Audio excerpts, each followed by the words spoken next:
magpapakita. Ayan, kung wala tayong ibang magpapakitaan, magtanim din ng malunggay. Napanood ko, 80 pesos per kilo. Ganun ang ginagawa nila. Tinatangkay nila yan. Ayan, ganyan. Tapos, katapos na nilang, tinitimpang nila. Tapos, binibita nila na 80 pesos per kilo. Ilalagay nila sa timba. Nilalagay nila sa timba na may ice. Ayan. So, kailangan pala malamigan siya ang malunggay para maging fresh. May ice na may paracetamol. So, ang technique pala nila, 30 kilo, nilalagyan nila ng mga 5 ice, tsaka 30 kilo, nilalagyan nila ng 5 ice, tsaka paracetamol. Ayan, ganun pala siya para hindi madaling mahira ang malunggay. Ayan, pwede tayo magtinda sa palengke. Ayan. Pwede magtinda sa palengke. Para matagal siyang masira, ilulublob namin siya sa timba na may tubig, tsaka ice. Tapos yung tubig na may ice, additional mo rin na paracetamol. Nakita ko doon kasi 30 kilo yung nilulublob nila doon. Pero, nilulublob nila, gaganunin mo lang mga, siguro 5 kilo. O kaya 2 kilo yun. Estimated ko mga 2 kilo. Ilulublob mo siya sa timba. Mga 1 minute or kahit 30 seconds. Ganun ang ginagawa nila. Ayan, panood ko siya. Kaya, nagkaka-idea ako na magtanim pala ako ng maraming malunggay pag-uwi ko ng Pinas. Puhon. Ayan. Pero pwede din natin ito siyang gawing dry malunggay kasi maraming vitamins ang makukuha sa malunggay. Na-search din ako sa Google. Ayan. Pwede pala siya natin ilagay sa araw. Tapos pwede na natin siyang i-consume. Ayan. Kahit yung dry pala, dry malunggay ay pwede. Kaya kayong mga taga Manila, ayan, pwede kayo magbili ng malunggay. Alam mo kasi ang buhay sa Manila ay, alam niyo sa Manila dati, experience dati, maliit pa yung mga anak ko, ayan. May malunggay kasi nakatira kami sa Las Piñas. So, squatter area kami, pero napapalibutan kami ng subdivision. So, kung umiikot-ikot ako sa mga subdivision na mga lot area, yung mga bakante. Ayan, kung may nakikita ako ng malunggay, masaya ako. Tapos ang ginagawa ko siyempre, wala akong alam. Pabalik-balik ako. Kuha lang ako ng isang lutuan. Kasi alam ko namang naglalagas. Ayan, isang lutuan. Tapos, pag gusto ko na naman magluto, balik na naman ako. So, medyo malayo ang nilalakad ko. At least, kasi breastfeed ako. Malayo din lalakad ko, pero gusto talaga ng malunggay yung nasa Manila ako sa Las Piñas. Ayan. Kung alam ko lang na pwede pala siya i-dry, sun, ayan. Pwede pala yun. So, nakaka-save pa ako ng pagod, diba, dati. Pero ngayon, ayan, sa ngayon, uso na yung bawat tao may cellphone na, ayan, may Google, may internet.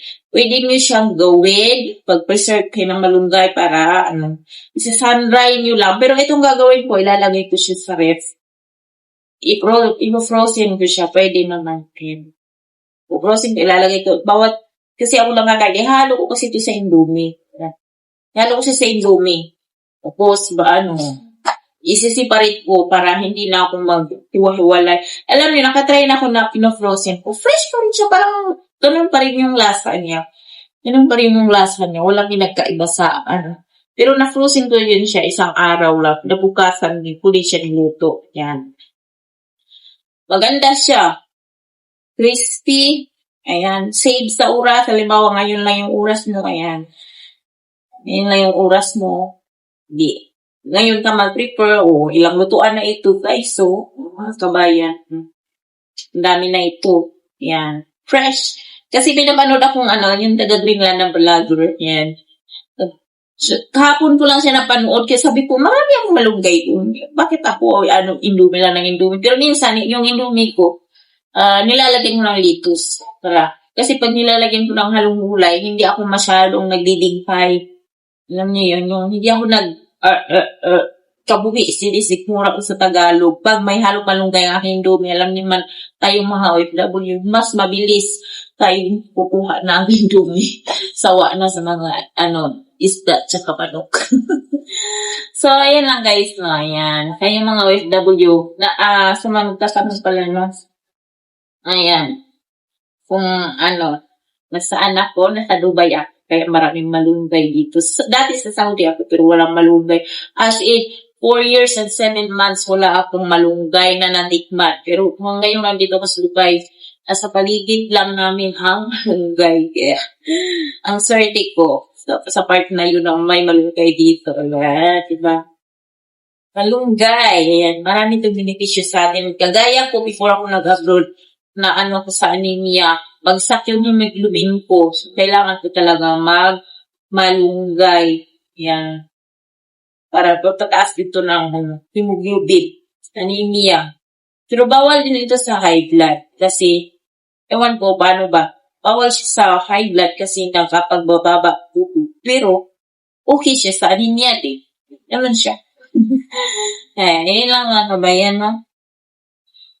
God bless us all sa atin. Hello mga kabayan, so mayroon tayong nakuhang kamunggay. So napapanood po kasi, ayan, yung Indomie, ayan. Kasi mahilig ako sa Indomie kasi mabilis lang siya nating lutuin. So napanood ko sa YouTube na maganda pala itong kamunggay. So pwede natin siya ihalo sa ating mga instant noodles. Ayan. Kaya, kung ako nito, pwede pala natin, ipo-frozen ko siya, guys, mga kabayan. Ipo-frozen ko siya, hindi pala siya masisira. So, lagay ko siya sa isang, lutuan, sa isang plastic. Ayan, sa isang lutuan, isang plastic, pwede natin siya ilagay sa, frozen. Ayan, pwede tayo magsasin ng malunggay para hindi tayo panay kuha. Ayan, ito na pinutol ko na kasi marami namang malunggay yung amo kong tanim. Ayan, hindi naman nila niluluto. Parang ginawa lang nila mga bulaklak. So guys, itong malunggay pala nagka-interesado din ako na pag-uwi ko, magtanim ako ng maraming malunggay. Ayan, pwede pala natin siyang mabenta. Ayan, kung wala tayong ibang magpapakitaan, magtanim din ng malunggay. Kapanood ko, 80 pesos per kilo. Ganun ang ginagawa nila. Tinatangkay nila yan. Ayan, ganyan. Tapos, katapos na nilang, tinitimbang nila. Tapos, binibita nila na 80 pesos